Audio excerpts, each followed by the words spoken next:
this book, a couple of the things to touch on. I haven't read it yet, but I'm assuming I'm going to get to now. Absolutely. Okay. It's a story of faith and resilience from bluegrass to Broadway. The title is Don't Fear Your Roar. Why that title? People think that it's because of The Lion King. It is not. However, I have loved The Lion since I was a little kid. I remember waking up and watching National Geographics and watching Big Cat Diary, and I was just obsessed with big cats. I would know all the facts about them and just the beauty of them. They look mean, but they're majestic. And even the aspect of lionesses are my favorite. And they're my favorite because they are truly the essence of what makes the world turn for a lion pride. It's like, yeah, the male is big and bulky and protects the pride from another male and hyenas and all these other things. But the functionality and the ecosystem of how the world works is all run by the females. And watching that matriarch society kind of mimicked my household just a little bit. My mom, she was the be all end all say of things. And it's like, can I go do this? Can I blah, blah, blah? Ask your mom. Okay. Can I do this? Mom. And so like, maybe that's why I grew to love lions so much and grew to love big cats. But the Don't Fear Your Roar kind of came into this place of I would go into schools and I would talk about my story. I would talk about my journey and I would walk through all of these aspects. But one of the things is I had a friend that would challenge me and he said, chase your no. I was like, chase your no? What are you talking about? He was like, you go up to somebody and you ask them for something and they said, yes, your ask wasn't big enough. I'm like, okay, so I'm singing at this wedding. Hey, I want to sing at this wedding. How much you charge to sing? $50. Okay, cool. Sing at this wedding. I'm like, 50? You said yes, 50? Okay. Sing at this wedding. $100. Yeah, cool.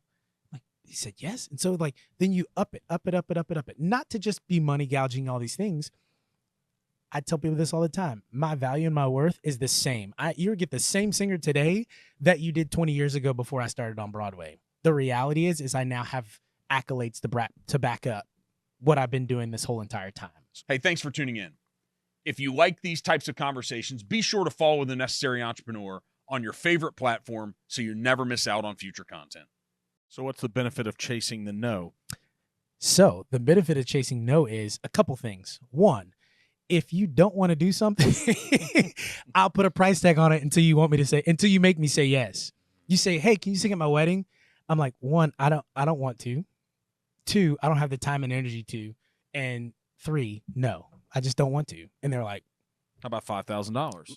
You made me say yes. There you go. One song. So when you hear no, if you want it bad enough, the no is going to lead you to develop skills. So that's going to turn into a yes. It's going to turn into a yes. It 100% is. And or like you look at it, or at least I look at it in this way. There are so many dreams and aspirations that I want to do. You're like, why an EGOT? I'm like, why not? Most people have that limiting belief of like, I can't get an EGOT. I can't do this. Like, why not? Somebody has to get it. Somebody has to do all of these things. Why not you? Why not me?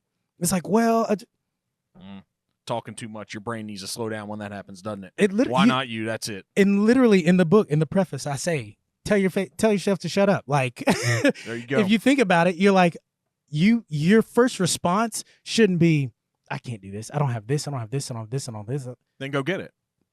Then go be it. Absolutely. Yeah.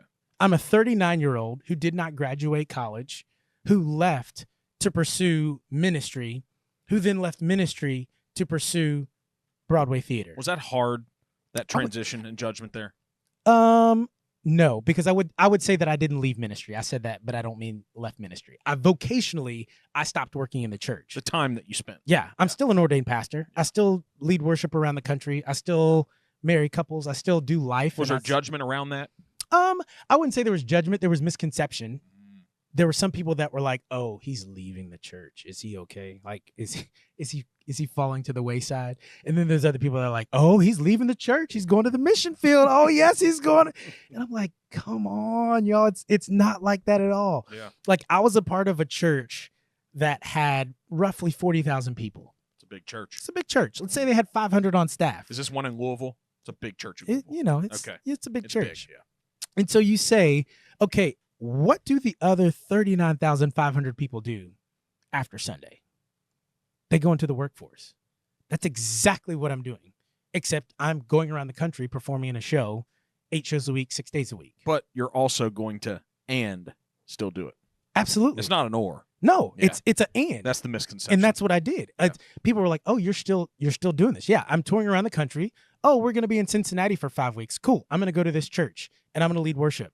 And I'm an ordained pastor that can come in and So help. you said and twice. And. That's Yeah. it. There's always more. We're capable of so much more Woo! than we know. People shortchange themselves. They do. All right. So you want to offer a beacon of hope and encouragement. 1,000%. Why? Why not? Hmm. Here's my thing. There are so many people that wish and hope and need hope, joy, a sense of purpose, and honestly love.